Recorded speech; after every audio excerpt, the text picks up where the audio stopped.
اومدی؟ علف شرا چی اومدیم عروسی؟ اونم ماشین عروس. ماشین عروس اگه دیده بشه قلب قرمزش دیده میشه. برقا رفته ما هم داریم علف میکنیم. حسن آقا 2 گوساله داره میخواد ببره. 2 گوساله داره میخواد واسه براش ببره. اونم در حال چلگی کردنه. شیک مجلسی کادو پیش شده برای عروس خانم. کادو والنتاین.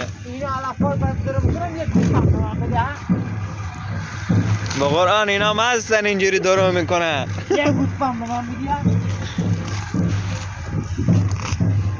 حسن بگو سال لالا سترکه چشمات رام بترکه تماس لالا سترکه چشمات رام بترکه